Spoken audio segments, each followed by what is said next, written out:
Hey y'all, what's up? Welcome back to another video.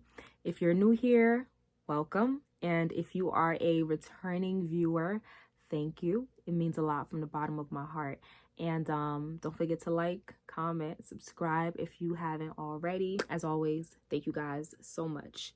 So I would like to speak on the topic of a 50-50 concept in a relationship, particularly in marriages. And I would even go as far as to include couples that are co-inhabiting, because this whole concept of a 50-50 share in a marriage, it's a myth. It really is.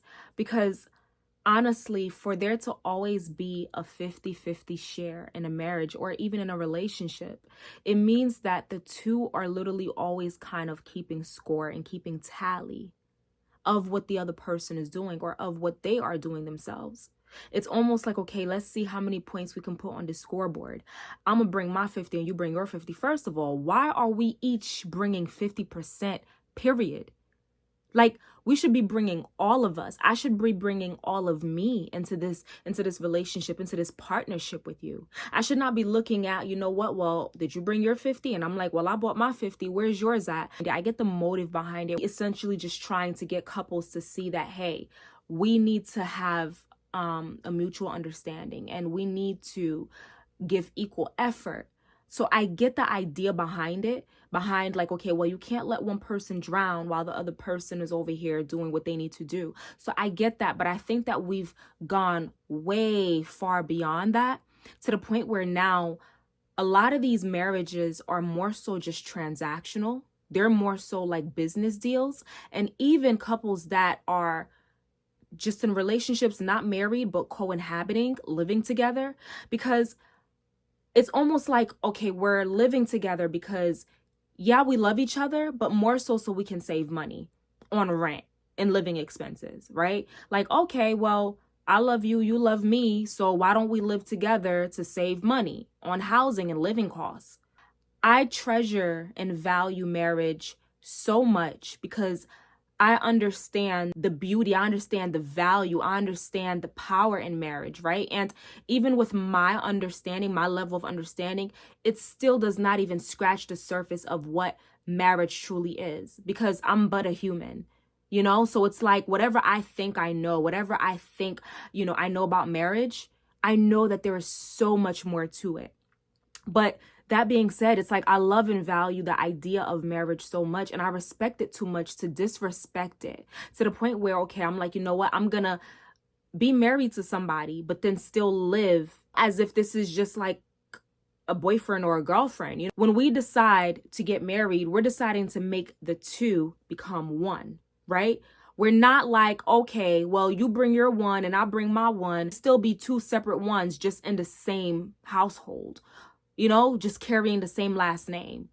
Like, marriages have become too transactional nowadays. It's all about what can you do for me while what I can do for you. While I understand that, we need to be careful, and there has to be an accountability on both parties, so one person is not sinking while the other person is flourishing. I completely understand that.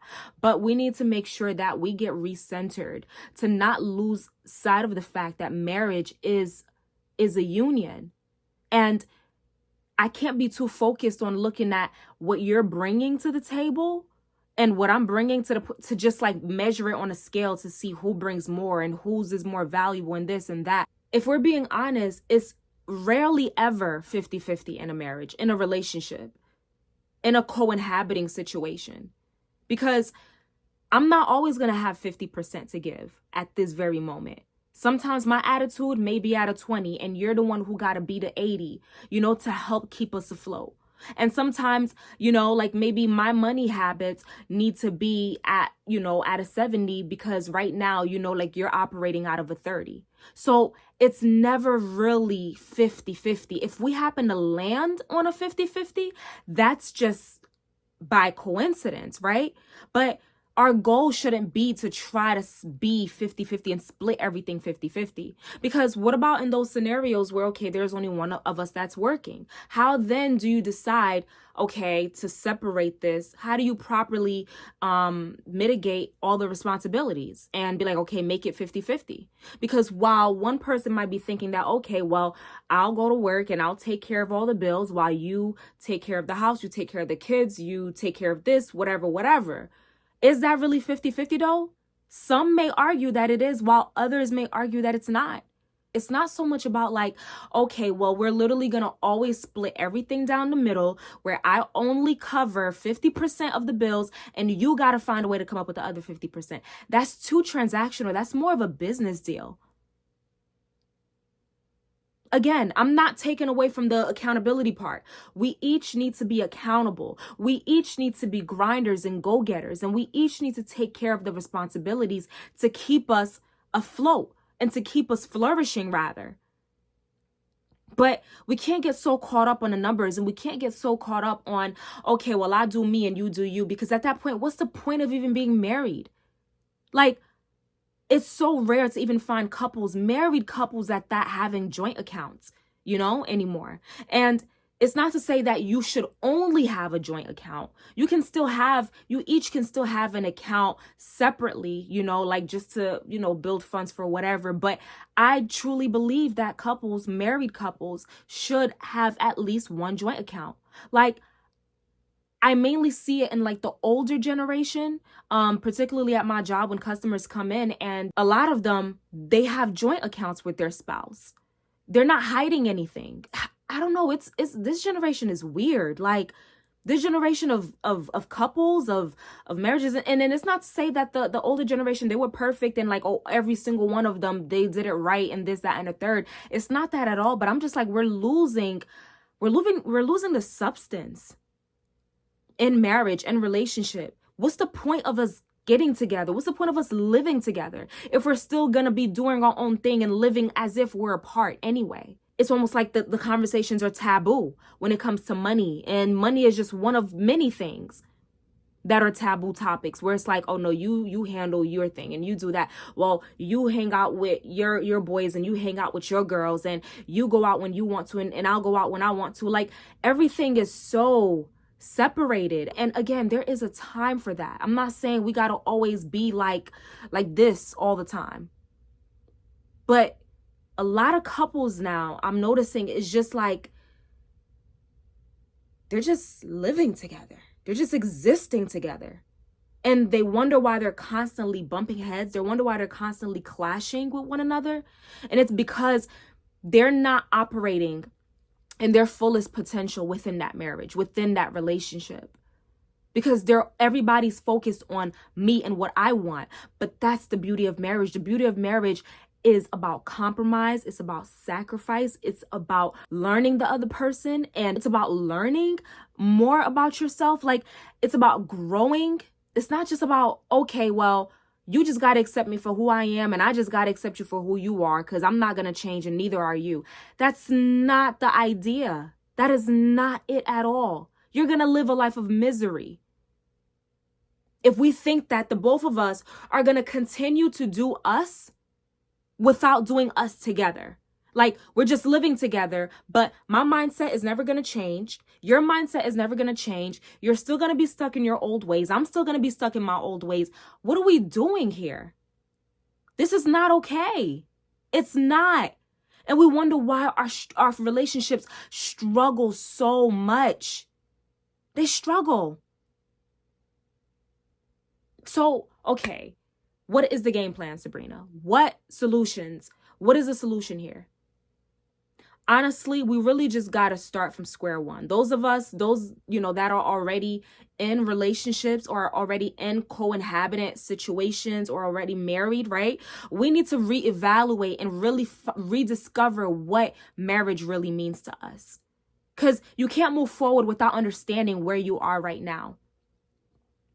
We got to figure out, what does our marriage look like? What should our marriage look like? Once you guys start to figure that out, like I need to work in this area, you need to work in that area. You know what? All right, we're no longer going to be keeping score, keeping tally of who's doing this and who does how much of this. And I paid 50% and you pay exactly 50%. Well, if you don't pay your 50%, I don't know about you. If we can get away from that, from all the technicalities, you know, like we can see a brighter future in our relationships. We really just got to relinquish our hold that we're holding on to so tightly, that we're so afraid of letting go. But that's the whole point of marriage, is to break you apart. It's to break you so you can become one with this person. You're not meant to stay the same. The idea of marriage, the idea of a relationship, I don't care if it's a boyfriend and girlfriend relationship, friendship, the idea is not for you to stay the same. It's for you to break open and crack open that shell that is you and start to uncover the different layers of you and of the other person. And so we can unite together as one. Let's take an egg for an example. A raw egg in its raw form is fragile, right? It's very fragile. Any little crack, any little bump, any little pressure on it, it cracks and then you can't use it. You know, like you either have to actually, fry it, whatever, or you have to dispose of it. But what makes the egg more solid is when it goes under boiling water. The boiling water is not a pleasant thing for the egg to go under. It's a lot of heat. It's a lot of pressure. But after the egg is boiled, you just crack that same shell and you can remove those layers and find that it is now something solid. It has transformed into something much more valuable than when it was in its raw state.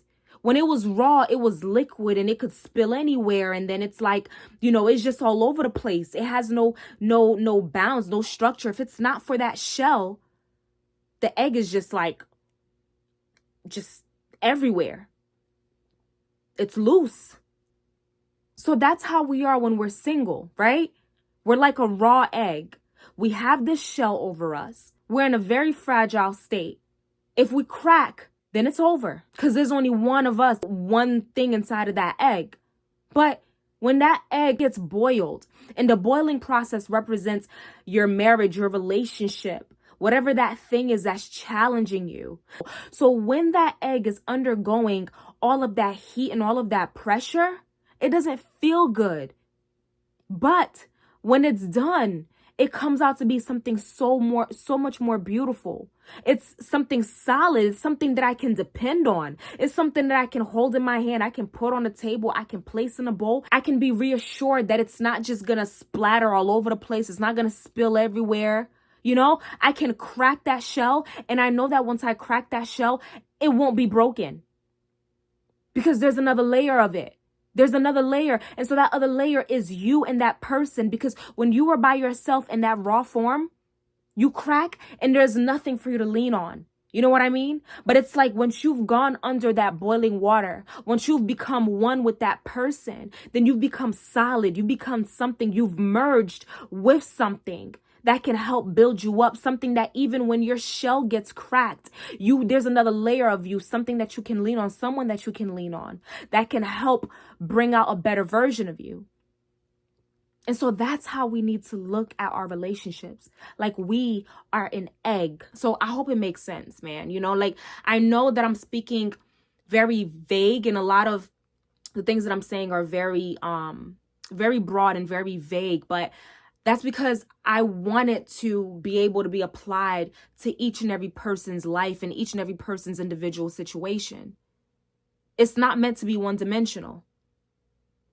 So if it's vague, then find a way to insert that into your situation and see, how can I apply this to my relationship, to my life? And I really, really, truly want relationships to work. I want marriages to work. I want the sparks to get rekindled. I want these relationships to thrive. Like, I'm tired of seeing these, broken down, relationships around me where it's like, yo, what is this? This what I got to look forward to? You could keep that. I could do bad all by myself. I don't need that. A lot of what I'm seeing modeled in front of me, I'm like, yeah, you can keep that. I still believe in the true foundation of a marriage. I still believe that whatever I'm seeing right now in front of me, that is not it. That is not the pinnacle of a successful marriage. That is not it at all. So I'm not going to let this society fool me. I'm not going to let these failing relationships and failing marriages that I'm seeing, in my own sights fool me into thinking that, okay, well, this is as good as it gets. No, I refuse to believe that. I refuse to believe that. There is no such thing as a perfect marriage, and it doesn't mean that I'm going to do it the right way. But I just want us to do better. So don't forget to comment and let me know what y'all think down below, and share the video. Like it. Subscribe if you're not already subscribed. Thank you. Catch you on the next one.